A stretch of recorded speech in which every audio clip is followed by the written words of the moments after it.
Salut les chefs, c'est Nico de la Food Academy, bienvenue pour ce point culture et expression culinaire. C'est parti.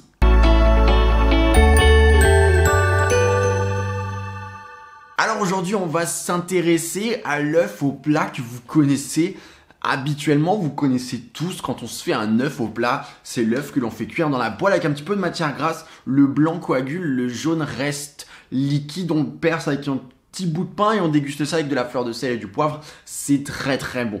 Mais j'ai une révélation à vous faire et vous avez certainement dû le voir dans le titre. Votre œuf au plat est faux. En effet, votre œuf au plat, ça s'appelle pas un œuf au plat, en fait. Qu'il soit sur le plat ou au plat, ce que vous faites, c'est un œuf à la poêle, tout simplement. Un œuf au plat, comme son nom l'indique, c'est un œuf cuit dans un plat. Ouais. Un œuf au plat, c'est tout simplement un œuf qui est cuit dans un petit ramequin type ramequin à crème brûlée, ramequin à oreillette, d'accord, où il y a des petites oreilles pour le prendre comme ça et le poser dans le four. C'est un ramequin qui supporte la chaleur, puisque tout simplement, un ramequin qui va servir à cuire un œuf au plat, il passe d'abord sur une plaque chaude. Donc si vous êtes en plaque électrique, ça marche très bien. Vous avez juste à poser votre ramequin sur votre plaque électrique chaude. Si vous êtes à induction, pensez aux adaptateurs. Et si vous êtes au gaz, vous prenez carrément une poêle que vous faites chauffer à sec, tout seul, sans matière grasse, sans rien. Vous posez votre plat dessus et vous profitez de la chaleur de la poêle pour faire cuire votre œuf à température toujours très douce. Ça, c'est le vrai œuf au plat, en sachant qu'il se termine également au four si besoin.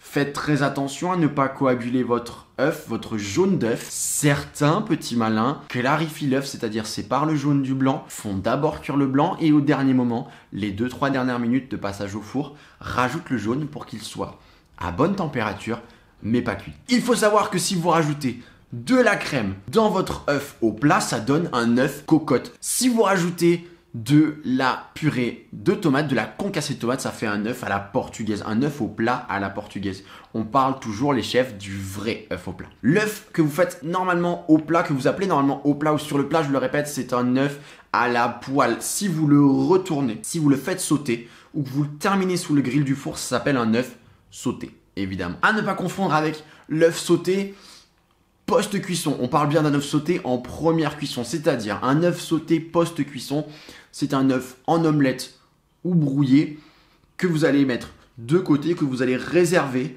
et que vous allez ensuite rajouter à la fin d'une recette. Par exemple, vous faites une bonne sauce tomate, vous faites votre œuf brouillé, votre omelette et vous le rajoutez dans cette sauce tomate et vous le faites sauter dans la sauce tomate. Ça, c'est un œuf brouillé ou omelette sauté à la sauce tomate. Voilà les chefs, vous vous ferez plus avoir maintenant, vous savez la différence entre un œuf au plat et un œuf à la poêle et surtout vous savez que ce que l'on appelle œuf au plat en général, c'est faux, c'est un œuf à la poêle. Donc s'il vous plaît maintenant ne faites plus l'erreur et n'hésitez pas à inviter vos amis à regarder cette vidéo. On se retrouve très prochainement pour d'autres vidéos et peut-être une sur la cuisson des œufs, tiens, pourquoi pas. En attendant, c'était Nico de la Food Academy, je vous souhaite une très belle journée et cuisinez bien. Salut les chefs.